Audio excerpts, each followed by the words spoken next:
वेद्यो वैद्यः सदा योगी वीरः माधवो मधुः अतीन्द्रियो महामायो महोत्साहो महाबलः वेद्यो वैद्यः सदा योगी वेद्यो वैद्यः सदा योगी वेद्यो वैद्यः सदा योगी वीरः माधवो मधुः वीरः माधवो मधुः वीरः माधवो मधुः अतीन्द्रियो महामायो अतीन्द्रियो महामायो अतीन्द्रियो महामायो महोत्साहो महाबलः महोत्साहो महाबलः महोत्साहो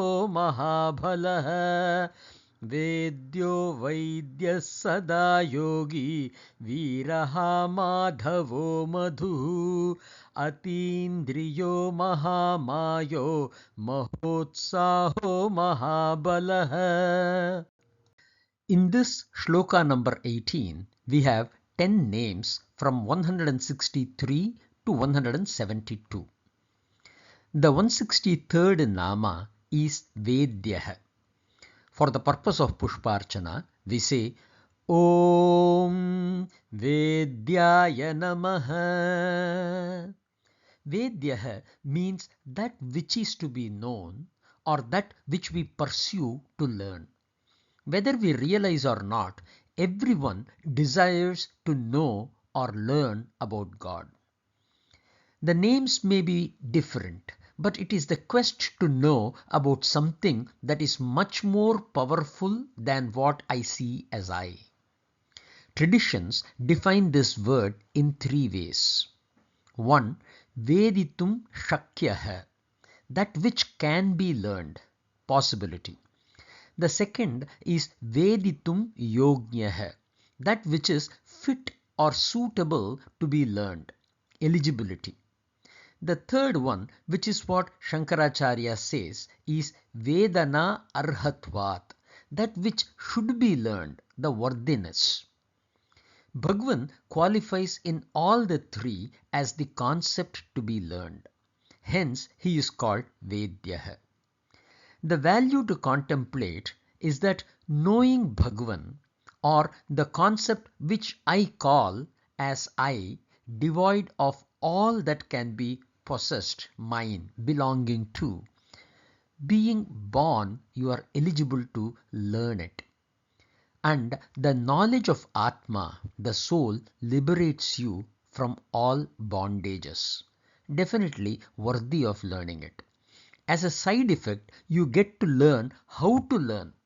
Your mind expands. In the field that you are in, you will gain the strength to excel. The 164th Nama is Vaidyah. For the purpose of Pushparchana, we say Om Vaidyaya Namaha. As per the dictionary, the word means physician, doctor, etc. In tradition, the term also means one who has learned the Vedas. Shankaracharya gives his anubhavam on this nama as Sarva Vidyanam Veditritvat Vaidyah. He takes it a notch further and says that all that which is to be learned is known to God. In terms of the reference of being a doctor or one who cures, Bhagavan is Vaidyah because he is the only cure to ignorance and bondage, the samsara. Anatma or the body is inert, achetanam. So knowledge is possible only for the conscious principle, which is Chaitanyam. The Chaitanyam is one, and that one is God, is the spiritual knowledge and the value for meditation. The 165th Nama is Sada Yogi. For the purpose of Pushparchana, we say Om Sada Yogine Namaha. Vishnu Sahasranama has three names associated with yogi: Sada Yogi, Yogi and Yogishah in shloka number 91. As per dictionary, the meaning is one who is always practicing yoga. Tradition sees the name as one being awake, taking yoga to mean being alert and focused. The second one is following the path of dharma. Here, the yoga is interpreted as a disciplined way of life. And three, one who is constantly in a meditative state, taking yoga to mean samadhi, the eighth anga of Patanjali's Ashtanga. There are traditions which take the root of yoga, which is yuj, to unite. By being the one who is all pervading, it is God who keeps the universe united. Hence, he is called Sada Yogi. The Sada is also interpreted as Sata, which means to be evenly distributed. As a value to meditate, the Nama gives us the value that we should focus on gaining a balance within ourselves and be able to remain unchanged in our core, whether I become rich or poor, whether I am in pain or peace. The 166th Nama is Viraha. For the purpose of Pushparchana, we say Om Viragne Namaha. The Nama occurs thrice in this shloka, which is shloka number 18, shloka number 79 and shloka number 99. Veer means brave or heroic. The pratyaya ha, which is the suffix, refers to one who annihilates. Harathi is the word that is used here. Shankaracharya shares two anubhavam for this nama. Sada avirbhuta swarupatvat, because he always remains in pratyaksha swarupam, the form that is always directly perceivable or visible. The I is always known to you, but is always hidden as an object of experience. The second one that Acharya quotes is Dharma Pranaya Viran Asuran Hantihi. To establish or uphold dharma, he annihilates the asuras, the demonic forces. Hence, he is called Viraha. The 167th name is Madhavaha. For the purpose of Pushparchana, we say Om Madhavaya Namaha. This nama occurs thrice. We saw it in shloka number 8 earlier, in this shloka number 18, and will be seen again in shloka number 78. We have seen all attributions in shloka number 8. Recalling them, descendant of Madhu, which represents Yadavas, husband of goddess Lakshmi, Ma as knowledge, lord of knowledge, Ma as negation for one who has no other lord, and one who is attained through Madhu Vidya, which is Maunam, Dhyanam and Yoga. The 168th Nama is Madhuhu. For the purpose of Pushparchana, we say Om Madhave Namaha. Madhu means honey and nectar. We have a direct reference to this from Veda. Brihadaranyaka Upanishad mantra declares I am Atma Sarvesham Bhutanam Madhuhu. Shankaracharya presents his anubhavam beautifully for this nama. Yatha Madhu Param Prithim Utpadayati Ayam Api Tatha Iti Madhuhu. Similar to how honey induces supreme contentment, studying about God induces the same kind of enjoyment. In spirituality, we present our observation that it is the nature of the mind to wander. Purpose of meditation is to gain control of the mind when needed and not making the mind not wander. We compare mind to that of a bee which wanders in the garden of life and collects the nectar. It is our intelligence which will harvest the nectar of knowledge and elevate ourselves. A nice nama to meditate and contemplate upon. The 169th nama is Atindriyah. For the purpose of Pushparchana, we say Om Atindriyaya Namaha. Mind, soul and beyond the sense are the meanings provided in the dictionary. Indriyas represents the sense organs and organs that support actions. The sense organs are referred to as Jnanendriyas, the source of knowledge, which are Chakshuhu for seeing, Shrotram for hearing, Granam for smelling, Rasaha for tasting, and Tvak for the feeling through touch.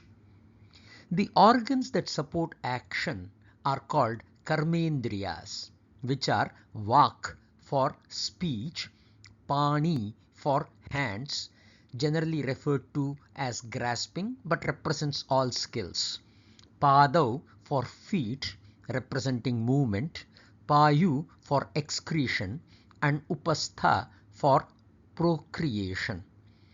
The Upasarga, as in the prefix Ati, represents beyond. Thus, the Nama means one who is beyond the reach of the Indriyas. Anything which Indriyas can give as input or deliver as output can only be an object. The subject remains beyond the reach of Indriyas and hence the Paramatma Tattva, the concept of the Supreme Soul, is called Atindriyah. Shankaracharya gives the quote from Kathopanishad in support. This is a very beautiful mantra and comes in the third Valli as the 15th mantra. Ashabdam, Asparsham, Arupam, Avyayam, Tatha, Arasam, Nityam, Agandavat Chayat, Anadi, Anantam, Mahataha, Param Dhruvam, Nichaya Tanmrityu Mukhat Pramuchyate. One who understands the I as this, that which is beyond the reach of Indriyas, is liberated from the death.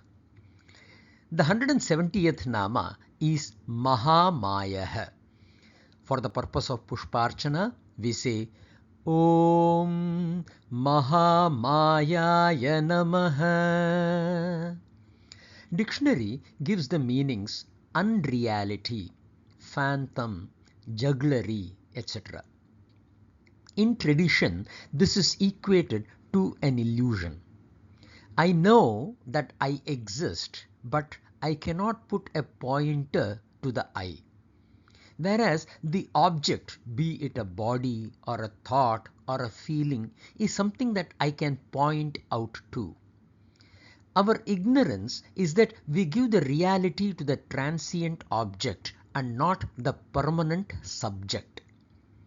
The world of objects as well as the base, which is the subject put together, is Paramatma, and Bhagavan is called Mahamaya as he represents this concept which is impossible to comprehend. Shankaracharya gives his Anubhavam as Mayavinamapi Mayakaritvat, one who performs magic even on the magicians, and quotes the supreme nature of Bhagavan's Maya from Bhagavad Gita chapter 7 verse 14. Devi yesham gunamayi mama maya duratyaya mameva ye prapadyante maya metam taranti te. It is surrender with devotion to God that enables you to overcome the influence of Maya. The 171st Nama is Mahotsaha. For the purpose of Pushparchana, we say Om Mahotsahaya Namaha. Utsaha is still a common word in several Indian languages. It means enthusiastic. The prefix Maha emphasizes greatest of the enthusiasts or one who is ever enthusiastic. The value that we teach for this Nama is that your soul, the Atman, is ever enthusiastic. It is only the body or mind that suffers or loses enthusiasm. The cause is one's own resistance to accept the truth and or a deep desire to embrace a myth. Shankaracharya gives his Anubhavam as Jagat Utpatti Sthiti Layartham Udyukatvat. Udyukta means undertaking. Acharya takes the constant process of the Trinity of creation, sustenance and destruction, attributing it to the enthusiasm of God, the Maha Utsaha. The 172nd Nama is Mahabalaha. For the purpose of Pushparchana, we say Om Mahabalaya Namaha. Bal is another common word. It means strength.